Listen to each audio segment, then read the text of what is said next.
आपण पाहत आहात तेज तुफान न्यूज, न्यायिक व निर्भीड बातम्यांचे सर्वांचे आवडते नेट। आज आपण पाहणार आहोत मंचर निघोटवाडी येथील श्रीकृष्ण ज्येष्ठ नागरिक संघाचे अध्यक्ष व माजी उपविभागीय अधिकारी डिंभे धरण श्री श्यामकांत सरोजिनी मनोहर निघोट यांच्याशी तेज तुफान न्यूजचे संपादक अय्यूब शेख यांनी केलेली बातचीत। त्यावर आर्थिक प्रपंच चालत होता। म्हणजे सध्या पाण्याची परिस्थिती, शेतीची परिस्थिती अवघड होती। त्या काळात काहीही सुविधा नसल्यामुळे, शेतीपासून उत्पन्न नसल्यामुळे लोकांची अवस्थाही वाईट होती। मग बाहेरचं मिलोचं धान्य खाऊन, मिलोच्या रोट्या खाऊन कशी तरी गुजराण लोकांनी केली गेली। त्यानंतर ज्या वेळेला सुरुवात झाली इरिगेशनची, तर फक्त विहीर बागायत हे सगळीकडे होत होतं। ठराविक गावांनी, तालुक्याचं जर म्हटलं तर नदीच्या काठाला जेवढ्या अर्धा किलोमीटर मध्ये किंवा 1 किलोमीटर जिथं विहिरी होत्या किंवा पंप टाकले होते तेवढं बागायत होत होतं। बाकीचा सगळा दोन्ही बाजूला, म्हणजे पलीकडे एकलहऱ्याचं बाजू असो, नागापूरची बाजू असो, नाही तर इकडं याची मंचरची बाजू असो किंवा कुठलीही, तालुक्यातलं फार खाली कवठ्यापर्यंत जरी घेतलं तर उजाड माळरान दिसायचं। आणि त्या काळात काहीही शेतीच्या बाबतीत स्तोत्र नव्हता। जेव्हापासून 1990 साली का होईना नामदार साहेब निवडून आले, त्याच्यानंतर परिस्थिती, त्या वेळची परिस्थिती अशी होती की फक्त आपल्याला 2 केटीवर होते घोड नदीवर। ते होतं एक पिंपळगाव आणि दुसरा सुलतानपूरचा।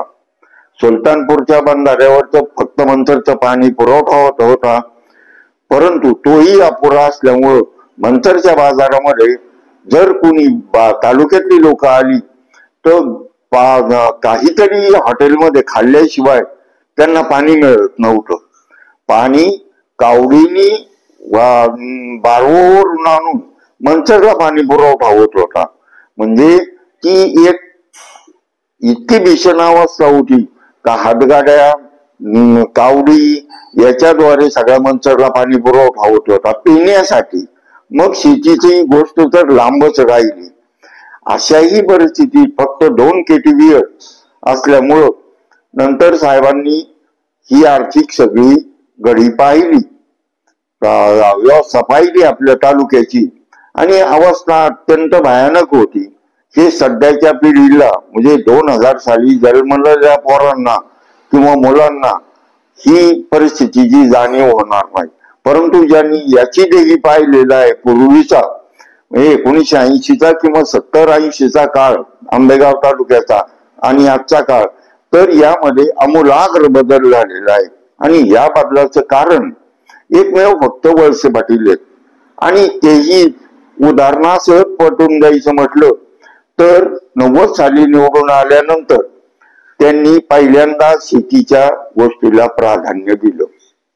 प्राधान्य दिल्यानंतर पहिल्यांदा केटीव्हीआर केले। केटीव्हीआर साठी ज्या वेळेला तुम्हाला मंजुऱ्या घ्याव्या लागल्या, नदीवर आज कमीत कमी 14 ते 15 तालुक्यात, आपल्या तालुक्यात नदीवर 14 ते 15 केटीव्हीआर झालेले। 15 केटीव्हीआर द्वारे पाणी अडवलं गेलं। पाणी अडवलं गेल्यावर पुढं काय करायचं?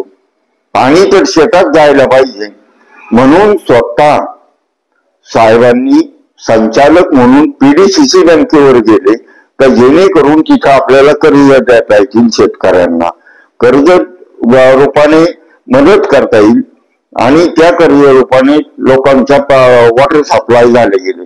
त्यासाठी मग त्यांनी इरिगेशन कडून परवानगी असो, वॉटर सप्लाय, पाणी, शेतीला पाणी पुरवठा करण्याच्या किंवा अन्य बाबी MSCBच्या असो, ह्या ज्या अडचणी आहेत त्या प्राधान्याने स्वतःच्या याच्या खाली सोडवता याव्यात म्हणून संचालक पीडीसीसी बँकेत झाले।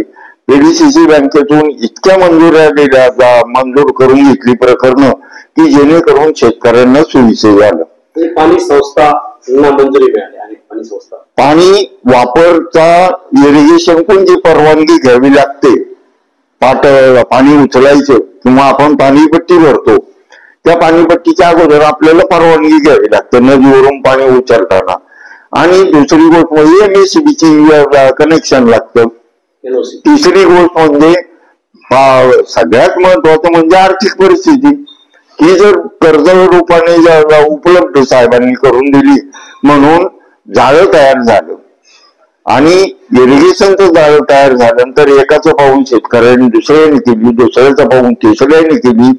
जे डेअरिंग करत नव्हते किंवा डेअरिंग करून सुरुवात झाली किंवा शेजारच्या शेतामध्ये पाणी आलं, मग माझ्याही शेतात ते पाणी यायला पाहिजे, त्याला 2 रुपये उत्पन्न झाले म्हणून मला व्हायला पाहिजे. या अनुकरण करून शेतकऱ्यांनी सगळं फार झारकरवाडीपर्यंत पाणी नेलं, इकडं मंचरपर्यंत पाणी आणलं नदीपासून प्रत्येक गोष्टीला.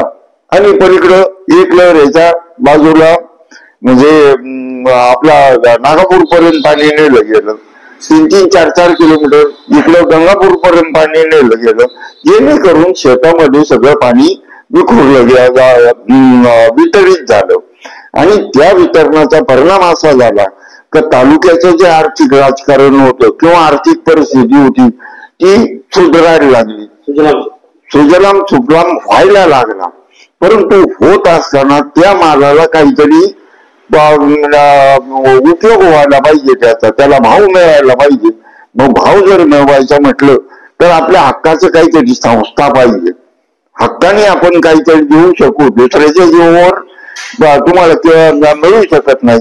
मग जर आर्थिक हे करायचं झालं त्याच्यासाठी साखर कारखान्याचा हे केलं गेलं. साखर कारखान्याच्या Subscribe now and press the bell icon. Never miss an update.